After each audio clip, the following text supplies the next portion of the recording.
Good evening. Thank you all for coming out. Far less chilly than our last meeting. And fortunately no snow, so the gods have been good to us.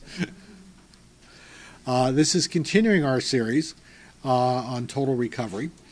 For those of you who've been here before, you'll get to hear my spiel yet again, and you can sleep through it. But for those who've not, what I want to talk about is kind of what's unifying all of these lectures and what's bringing us together and why we're looking at all these different pieces. We've had, the issues of chronic pain and depression or post-traumatic stress syndrome or chronic anxiety disorders. One of the things both these conditions have in common is that we take your word for it. You tell us you have pain, we have to believe you. There's no way we can actually measure that you have pain.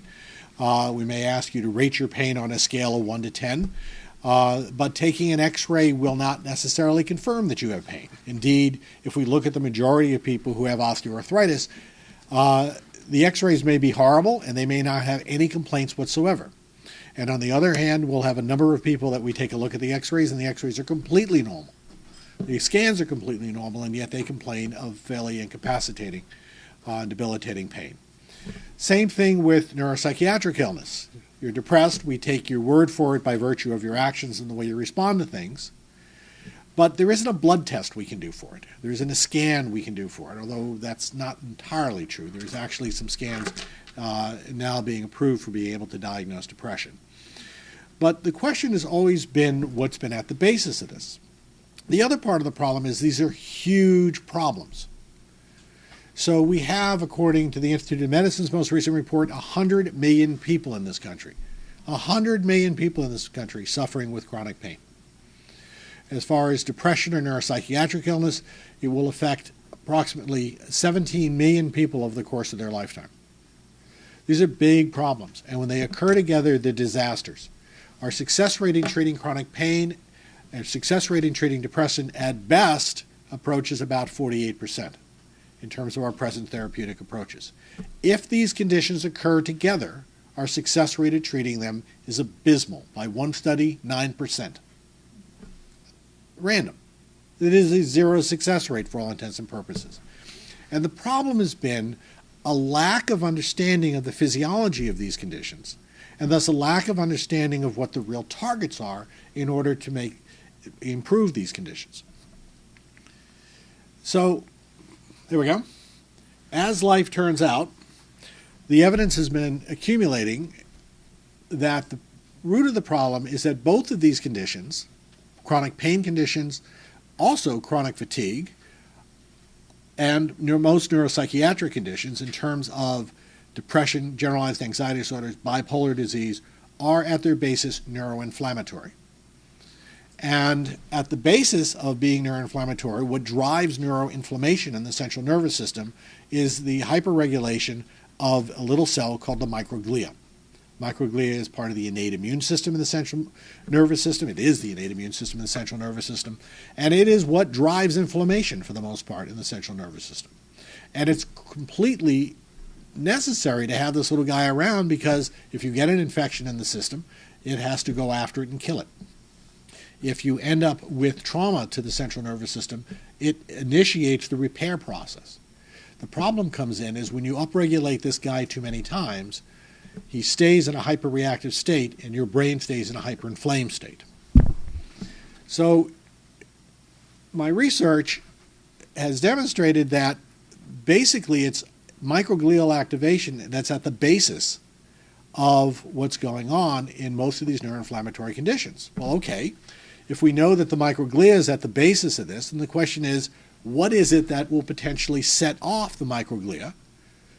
What is it that aggravates them, that causes them to move into an inflammatory state and start the process of neuroinflammation? And the answer is a wide range of things. So ischemia, that is a loss of blood supply, so is it a stroke? Hypoxia. Hypoxia occurs far more frequently than you think. It's a loss of oxygen to the blood. Obviously, if you're drowning or you're strangling, you've had a loss of oxygen to your blood. But 5% of the population strangles every night because they have sleep apnea. And most of the cases of sleep apnea are undiagnosed. So hypoxia isn't as infrequent as we'd like to think. It's actually very frequent, and so it's one of the things that you need to be looking at. There are a number of medications that cause upregulation of the microglia. Unfortunately, one of those medications, or one family of medications, are opioids. Opioids cause microglia to move into a hyperreactive state. The hyperreactive state of opioids, now this is talking about codeine and morphine, all the medications that frequently were used to treat chronic pain, unfortunately. These medications will cause the microglia to hyperreact. The hyperreactivity of the microglia is what causes tolerance to build to the opioids and causes hyperalgesia, that is, increased pain response. So in fact, using morphine, using the opioid narcotics in the majority of cases is probably counterproductive. Now you can use it short term, and the reason you get away with using it short term is because the number of receptors on the neurons is about 5 times that on the microglia. So short-term use of opioids makes sense for pain control. Long-term use, you have the microglia coming into place. So knowing about microglia says, okay, wait a minute, maybe we want to change the medications that we'll use. But it also tells us maybe there are medications we can use specifically to target the microglia to downregulate them. Toxins is another thing that will upregulate microglia. Biotoxins in forms of molds, okay? In forms of toxins that can actually be transmitted by poisonous spider bites and can be transmitted by ticks. So Lyme tick, the ticks that you get can transmit not just simply the various Lyme and Lyme-related diseases, but they can also cause a toxic reaction in and of themselves. Heavy metals, such as lead, will upregulate the microglia.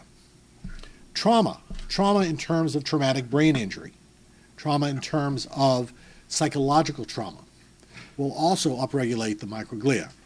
So I had one woman that I was working with who has been complaining of whiplash injury and development of fibromyalgia, which is a generalized pain syndrome. She was 18 years old when she was originally involved in the car accident.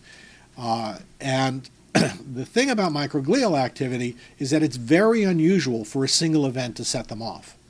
That is, they will be set off but down-regulate and go back into their resting state after the event has passed. So that if a microglia is remained upregulated, if somebody's coming in a chronic neuroinflammatory state, then they have to have had multiple assaults. Or they have to have had one really massive assault in order to set this stuff off. So she tells me she's in a relatively minor car accident, whiplash injury, and subsequently, over the next 2 years, devolves into fibromyalgia. This is not an unusual story in terms of how people get these generalized pain syndromes. But except that, I'm sitting here going, wait a minute, what else is there? And in the process of pushing back in her history, I find that when she's 12 years old, she was raped. And she has post-traumatic stress syndrome. Not because she was raped, but because she's sitting there crying, trembling, completely reliving the experience, and she's never told anybody about this before. That's the setup. That's where, in her case, the thing began. The secondary setup was the secondary concussion, minor concussion, associated from the car accident. And then we set off. Now we have the microglia in a chronically upregulated state, and we have chronic pain. We have to treat, in order to resolve this problem, both conditions. But now we're reviewing this problem as a neuroinflammatory disease as opposed to, okay, go to the psychiatrist, go to get the PTSD taken care of, and as a separate issue completely from the pain. They are not separate. They are just different manifestations of a neuroinflammatory disease. So the importance of what we're talking about here is a redefinition of these conditions, a redefinition, and taking down of the silos, the difference between neuropsychiatric conditions and most medical conditions, chronic fatigue syndrome, pain, irritable bowel syndrome. All of these are manifestations of what we're now going to be calling central sensitization syndrome. Infections, Lyme disease, all the associated Lyme phenomena, chronic Epstein-Barr, is a whole list of things because microglia are part of the innate immune system of the body. And so basically they respond to infections. They respond to viruses. Their job is to kill them, isolate them, make them go away. And then neurodegenerative diseases. Now, neurodegenerative diseases we put in a little bit of a separate category because we're not entirely certain how the microglia respond on what their role is in the neurodegenerative diseases. In this case, we're talking about Alzheimer's, age-related dementia, multiple sclerosis. Clearly, the microglia are involved. At one point, they were thought to be causative, but now it's thought that perhaps it's a dysfunction of the microglia that may be associated with these conditions. We also want to separate that out a bit because at this moment, the neurodegenerative diseases, okay, are much tougher to treat. All of the rest of these conditions that set off the inflammation in the central nervous system cause neurodegeneration. And this is another crucial piece of information to keep in mind because it means that when the process starts, it's much easier to treat it at the beginning than it is a decade or 2 decades or 3 decades later. I love my kids. I love the teenagers I get to work with and the 20-somethings because they have a huge amount of plasticity and their brains will regenerate and heal. It is much, much tougher to deal with these problems when they've been around for decades and we're dealing with people in their 50s and their 60s. And we get much less, we don't get as great a result in most of those individuals as we do in the teenagers, which can be completely recovered. So we're redefining this business as central sensitization syndrome. This is the co-occurrence of chronic pain and any neuropsychiatric condition. Frankly, as my research has expanded, it's also extending into chronic fatigue syndrome, and it's extended into conditions such as irritable bowel syndrome and a lot of sleep disturbances. These conditions are neuroinflammatory by definition. They are neurodysregulatory. They screw up the hormonal functioning in the body. They screw up the normal processing of information in the brain. And they are neurodegenerative. So it is critical that we treat them early and treat them aggressively. It is also important to understand that they are multi-etiologic. So there's a series of problems that have ultimately led to setting them off, not usually a single event. And so we have to go looking into the history about all of the potential things that have potentially caused the problem. And if you go through the etiologies, you've got clearly a genetic predisposition in some individuals, trauma that we've already talked about in both physical and psychological form, Lyme disease, chronic Epstein-Barr, parasites can all have contributed to this. I've certainly seen several people who have had cases of malaria that began this process for them, or dengue fever. Toxins, which we talked about, medications, sleep disturbances, sleep apnea, but also significant disruptions of the circadian cycle. I have some kids with some really severe circadian rhythm disorders. They do not go to bed until 4 or 5 in the morning. Their sleep is highly disrupted. They may have nights where they don't sleep, and they then sometimes will manage to get 4 or 5 hours of sleep. All right, we have to get their sleep cycles fixed before anything else is going to fix. And so we really have to go after this aggressively. Metabolic issues in terms of thyroid disease, autoimmune diseases such as celiac disease. I have a patient who came in suicidally depressed, a 17-year-old kid. He's been treated by the psychiatrist, fairly unresponsive to the psychiatric medications, behavioral problems, because we look at this as a neuroinflammatory disease and started asking a different set of questions. We found that he had celiac disease, gluten, unable to eat gluten, autoimmune disease of gluten. We've taken that out of his diet. We've done some other things because there are other inflammatory conditions going on in his bowels that we've also addressed. The end result of which is his depression is dramatically better. It's essentially gone. And he's been attentive and participating in class, far more successful. The healing time on this stuff, once we finally get it out of the system and once we're able to address it, takes about a year, 18 months. So the brain does take a while to repair. Treatment of this stuff then gives us lots of different ways to approach this, but we have to think about this now as neuroinflammatory and what it is we're doing to lower the issue with the hyperactivity of this microglia.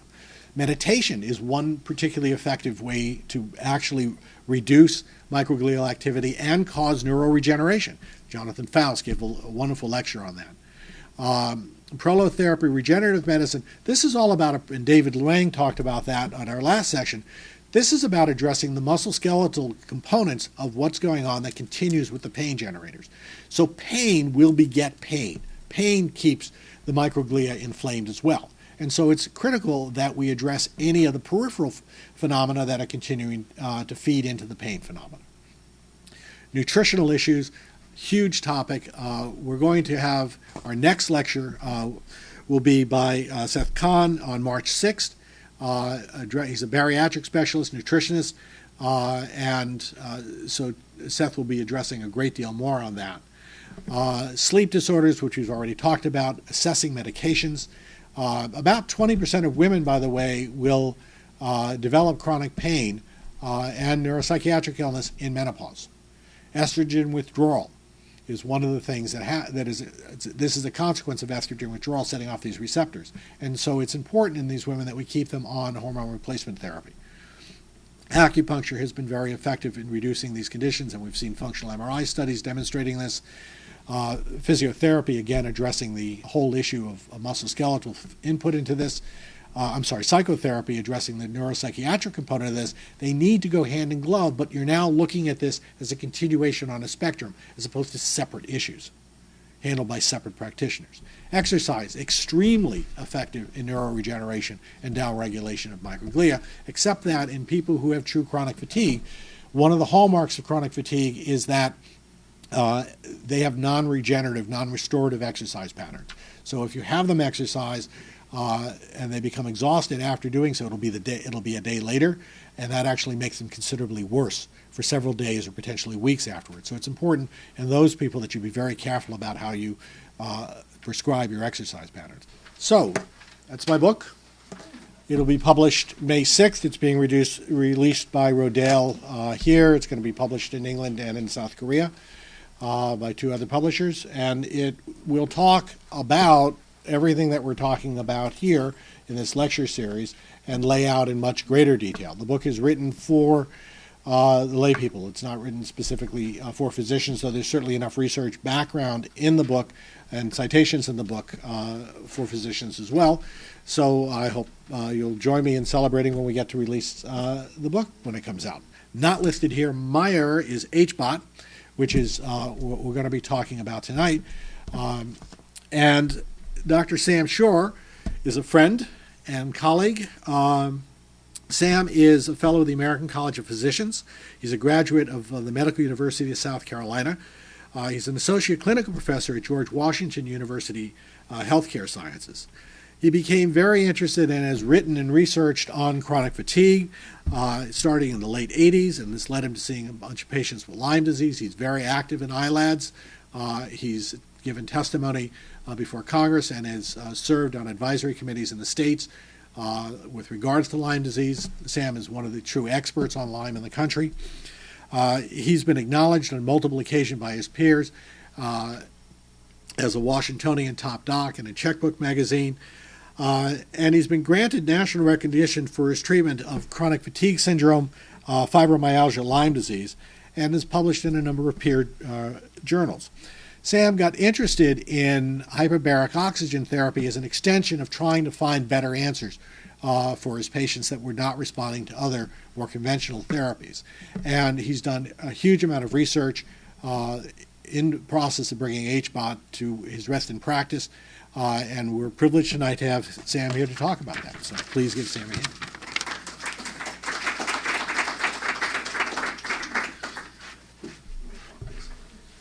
Actually, no, he's going to switch it. Thanks. Thanks, Dr. Kaplan.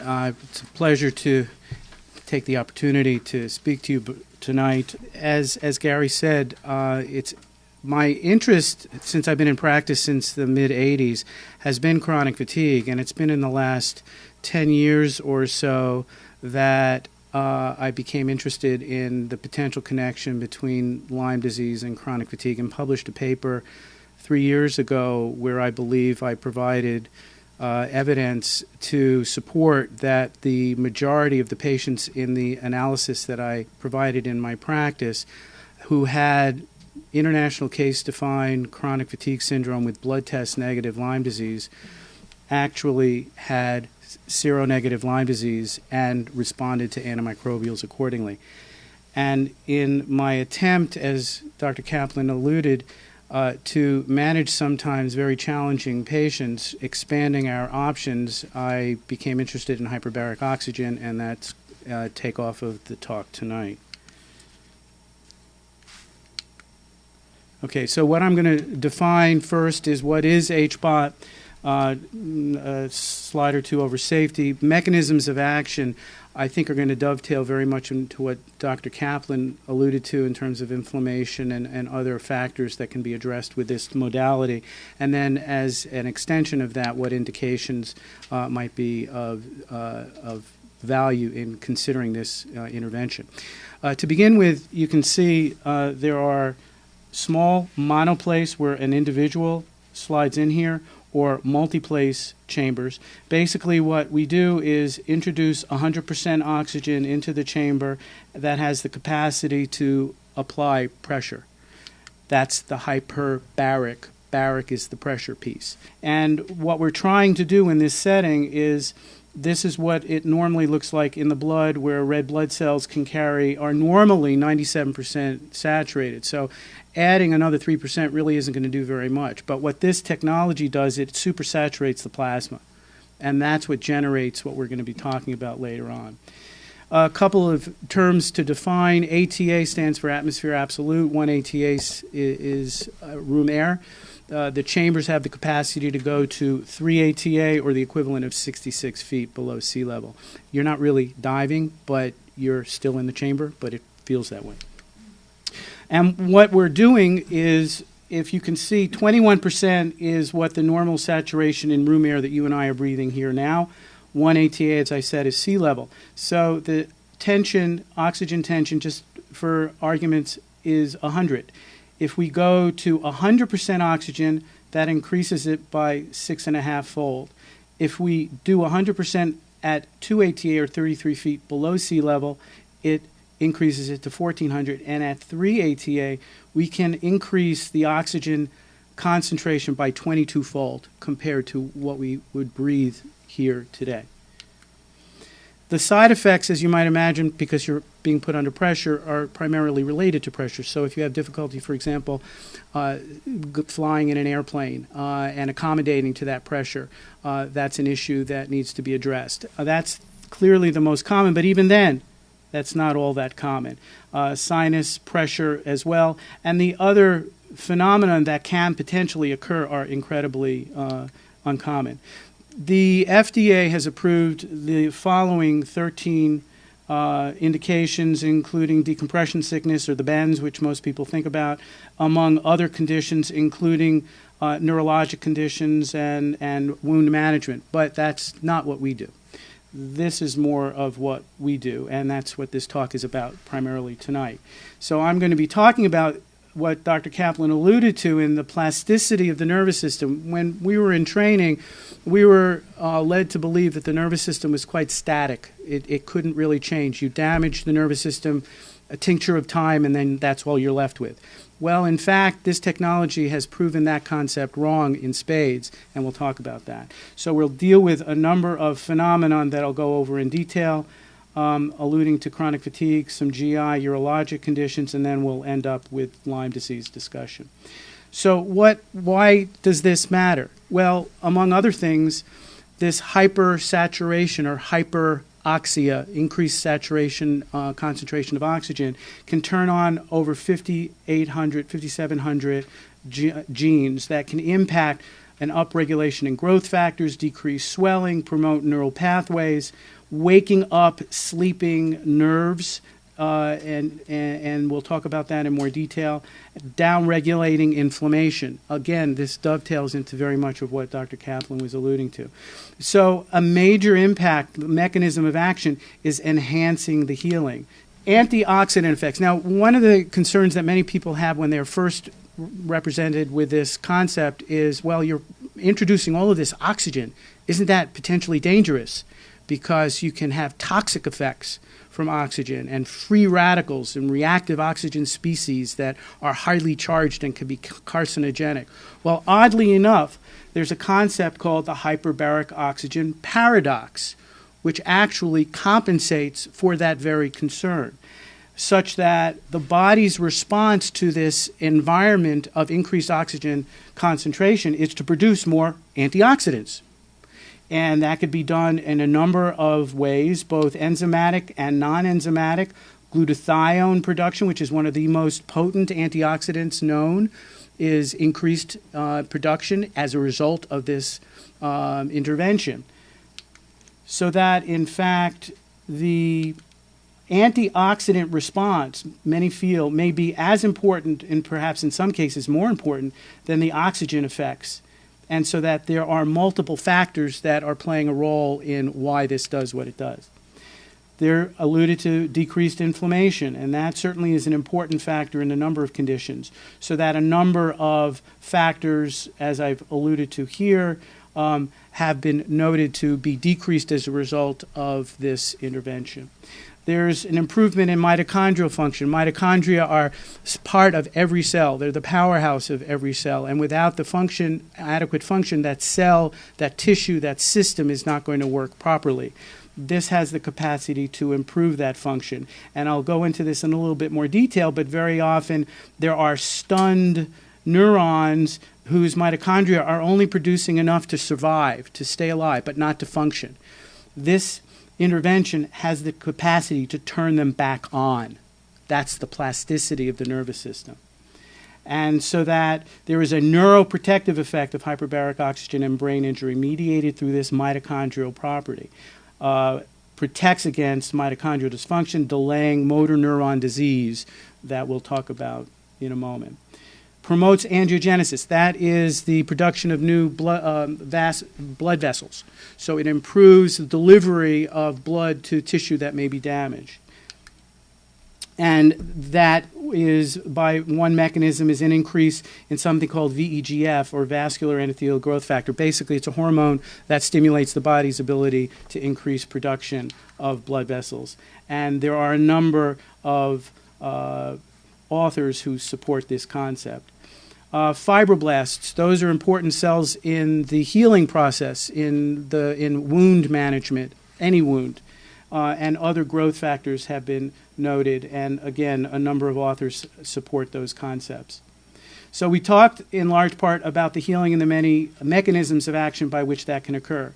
There's an anti-infective component where, in fact, this hyperoxia, or the increased oxygen concentration, actually has a direct effect on either static or slowing down of bacterial growth, or cidal, killing bacteria, just independent of having antibiotics on board. Just the fact that high oxygen concentration can do that.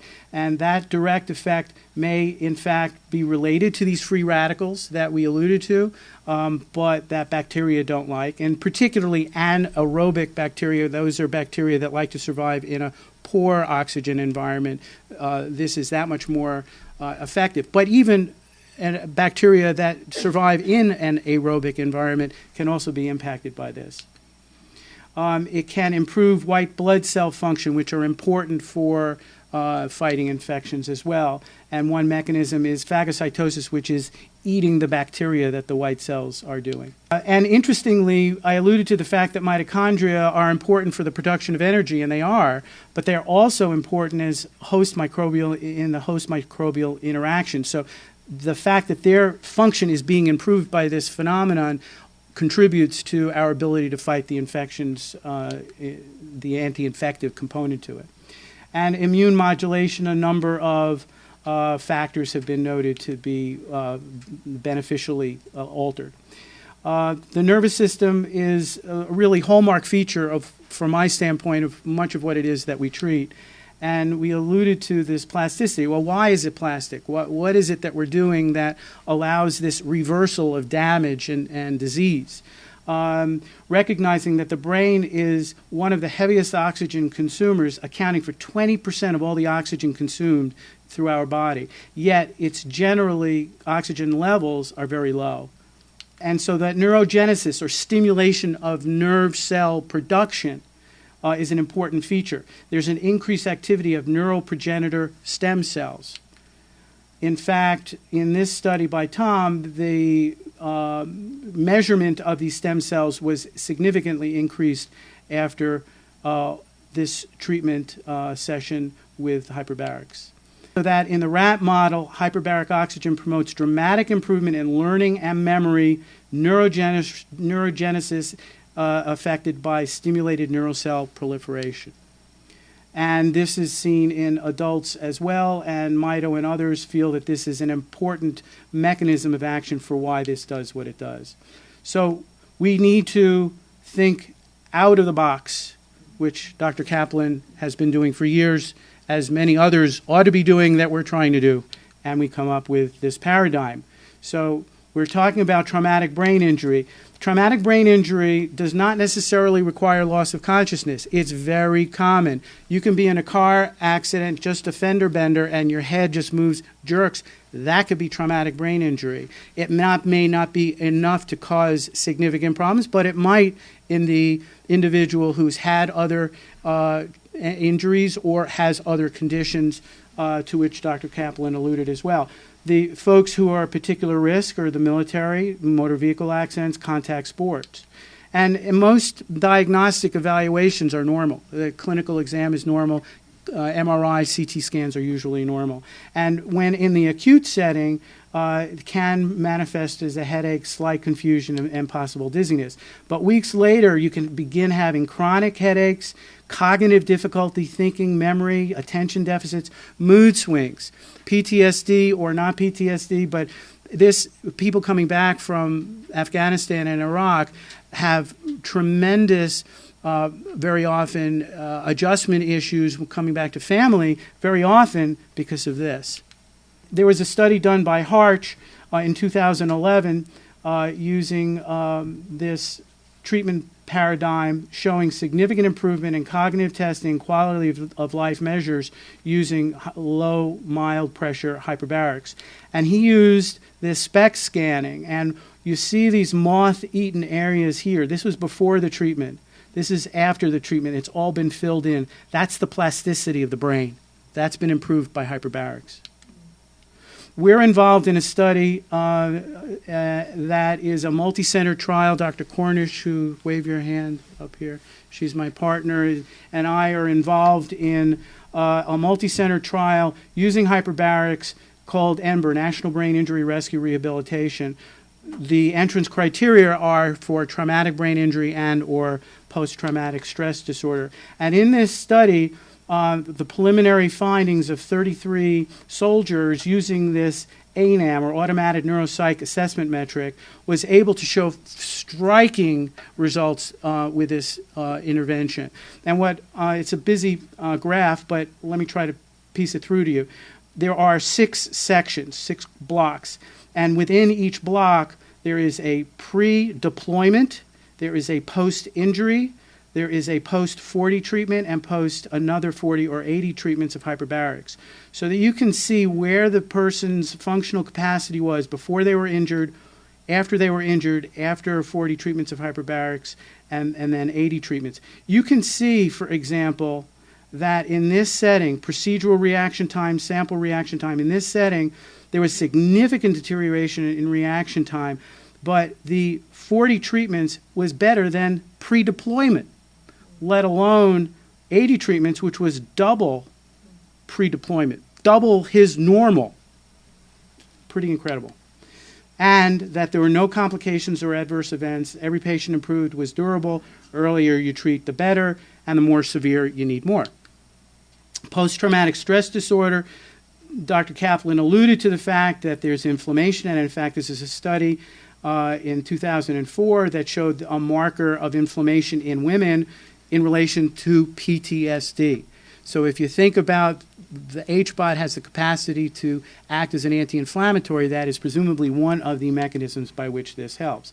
And in fact, this LSU pilot, a small study, again through Dr. Harch, showed a 30% reduction compared to cognitive therapy, which was 14% reduction in PTSD.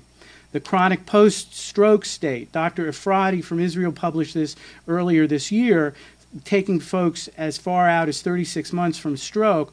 Remember what I had mentioned, actually I'll get to that in the next slide, that there's a decrease in cerebral or swelling of the brain and decreases the severity of brain infarct. So that those stunned cells that are not normal after a stroke but are hibernating just to survive, they're still not functional. this intervention can turn them on so that motor function, sensory function, cognitive function can begin to improve. Now, I don't want to give the impression that it gets people to normal, because when cells are dead, they are dead. But there are a certain number of cells around that focus of dead tissue that actually can be turned on by this technology. Neuropathic pain and fibromyalgia, certainly that was mentioned a moment ago. And this is a study by Colleen Thompson and others showing the successful treatment in relieving neuropathic pain, in relieving fibromyalgia. Now, granted, it was a small study, but there was a statistically significant difference between patients with placebo and active treatment. Complex regional pain syndrome, or reflex sympathetic dystrophy, is another pain syndrome that has also been shown to have significant improvement using this technology. Decreasing in pain, improvement in mobility. Another author supported that study, albeit in small studies, but they are very reassuring. Allodynia is the concept of diffuse pain. And so that concept of pain and swelling all decreased using this treatment modality in this setting. And then another study showing improving peripheral nerve regeneration. Cognitive impairment in a rat study showing improved spatial learning and memory, and in humans, improving neuropsych function after chronic brain injury. Multiple sclerosis. The literature is mixed, as is often the case in a controversial area. But Dr. Philip James, who is arguably one of the world's experts in the field, feels that that this technology has the capacity to significantly reduce the rate of deterioration in multiple sclerosis. And there are other authors who support that. Cerebral palsy, reduction of spasticity, children after following hyperbaric treatment.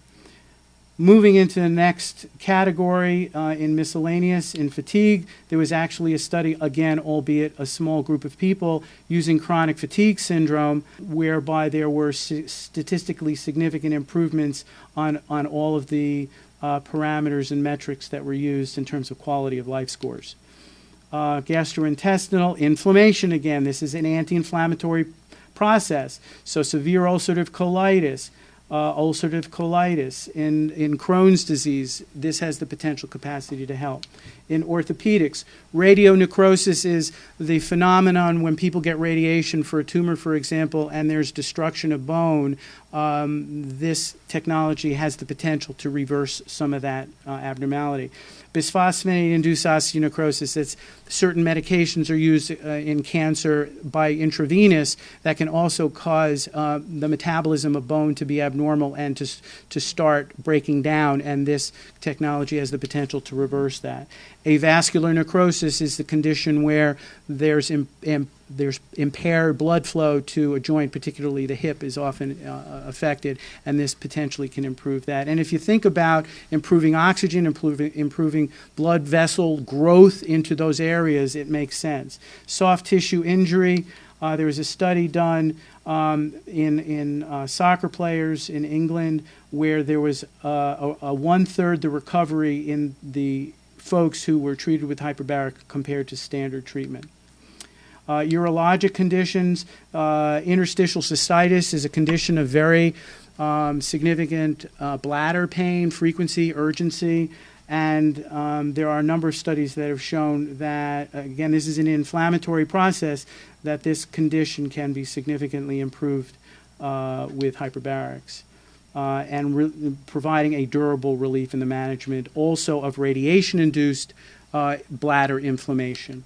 Toxic mold exposure, again, Dr. Kaplan alluded to this as one of the triggers in his paradigm. This was a small study, 15 adults, but in this study it was shown that attention, reaction, consistency were all improved in folks who received hyperbaric oxygen treatment. And then Lyme disease, which I had mentioned is a personal interest of mine, in the study to which I alluded very early on, I took 209 patients who fulfilled international case definition of Lyme disease, of chronic fatigue syndrome, including negative blood tests for Lyme disease, and looked for alternative markers and then treated them with antibiotics. And 62 percent of the individuals, here it is, 62% of those treated had a statistically significant improvement, consistent from my standpoint as promoting the concept that many of these folks with chronic fatigue syndrome actually had blood test negative Lyme disease. And so that how can Lyme disease be impacted by what the concepts are to which we've already alluded? Well, I already mentioned that chronic fatigue syndrome was shown. Well, I suspect a certain proportion of these folks actually had Lyme disease. In 97, Dr. Whitehouse and others showed the presence of enzyme activity of the organism responsible for Lyme disease that was important in controlling the oxygen environment of the organism. And Dr. Fife in 98 actually took 79 subjects and showed a statistically significant improvement in quality of life measures. Another study showing a case study of a 14-year-old boy who had severe crippling inflammatory arthritis, all of which appeared to disappear within a couple of weeks of therapy. And so that, again, the anti-inflammatory components, and there are probably other mechanisms that I'd mentioned earlier. So that what I've tried to do here is to show that hyperbarics can impact on a number of factors directly on Lyme, both in terms of the anti-infective component, indirectly improving immune function, improving the function and effect of antibiotics, but the supportive role of many of the downstream effects that Lyme disease can cause, including fatigue and pain and mood and cognition and overall quality of life. And so that my recommendation coming out of our work over the last 3 years, actually I need to make a comment before I go into this, and that is that the pressures that we provide, remember as I'd mentioned, 1 ATA is sea level, 2 ATA is 33 feet, 3 ATA is 66 feet below sea level. The deeper you go, the more concentrated the oxygen. Deeper isn't necessarily better. And what we're finding is that for the neurologic conditions, you only want to go to mild pressures, to 1.5, 2.0 ATA, or the equivalent of 18 to 33 feet below sea level, so that in that setting, it can help support the nervous system, the pain, the cognition, the quality of the energy. It may help with detox support, which is an important component in many of these folks. However, if you are concerned about wanting to augment actual going after the underlying infectious process itself, then I feel that going deeper to augment the effects of the antibiotics to act as the anti-inflammatory is more worthwhile. And so that there are a number of indications. This is expensive technology. It's not affordable by everybody. It's not appropriate for everybody. But there are some conditions that I think may be of particular import to seriously consider, particularly when pain is out of control, when you've got instability of the nervous system that is just not adequately being managed through other modalities, or that there's residual neurologic deficit after appropriately directed antibiotics. There are some people who have a Herxheimer response, which is a hyperimmune response when antibiotics are introduced and there's an increased flare of symptoms. This potentially can quiet that down. Going deeper in terms of the pressures, the inflammatory arthritides, and I alluded to a case study to that effect. So that individuals who plateau after other aggressive management may be candidates for this. Frequent relapses, special cases for someone, I want to get pregnant and do whatever you can. This may be a consideration. It's not the end-all be-all, but it's those people who have special cases. I really want to go to college, do whatever you can. And so it's something to consider under those circumstances. And this is a testimonial case. After seeing a string of doctors in Chicago with the last comment from his primary doctor, "We may never know what is wrong. Our son was in great physical distress. You set up a comprehensive medical plan that addresses Lyme and co-infections. Then you prescribed HBOT, transforming our entire family from whose future looked destroyed to a family that now holds future full of good health and happiness." And that's our goal. The sky is the limit. Thank you.